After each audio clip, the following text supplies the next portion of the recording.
今日咧就同大家介紹下我哋嘅石橄欖雞煲啦。好多人都好似唔知點樣煮啊，因為未落過廚房嗰啲咧，咪唔知點煮咯，要幾耐啊？幾多成熟啊，都唔清楚。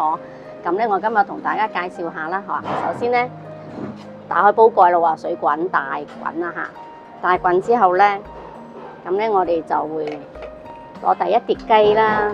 呢個咧就係嗰個雞骨啊，同埋雞雜啊之類嗰啲嚇。咁啊，火開咗啦，我哋咧就將佢第一碟咧放咗落去，咁樣咧鋪好，再冚蓋，將個蓋冚翻去。大概咧係3到5分鐘左右就開啦嚇。呢個時候咧嗱，湯開咗之後咧，個湯咧就可以飲噶啦。咁咧我哋先飲啖湯啦。靚姐，俾啖湯你飲住先啦。好清甜喎，好清甜。嗰個石橄欖好夠味喎，呢個。飲完啖湯咧，我哋就要準備煮第二碟肉啦嚇。呢個咧就係嗱，好似如果係個水湯唔夠咧，即係飲完湯，因為我哋今日人比較少啦，咁啊仲有好多湯。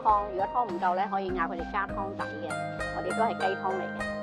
咁咧呢個咧有啲人就唔中意食嘅，咁我可以隔開佢啦。咁啊第二碟呢啲肉嗱，前面都係肉嚟嘅，皮都好靚啊嚇。咁咧呢個大概咧，基本上係30秒、20秒到30秒咧，基本上就 OK 噶啦。咁啊肉一熟咧就可以食噶啦。嗱，而家水滾咯喎嗬，咁啊水滾肉就熟噶啦。嗱，幾靚係嘛？好靚咧，係啊嗱。咁我哋又嚟錄第二碟喎，佢總共有4層嘅喎嚇。咁咧4層咧，咁基本上時間啊都係差唔多。咁咧就係水一滾咧，一陣間就可以食得噶啦。大概都係30秒到啦。咁啊熟咗就可以食啦。睇得到嘅。嗱，食得咯喎。雞煲嘅食法就介紹到呢度啦嚇。開餐啦。嗱，食雞煲當然嚟揾我哋顯星記啊！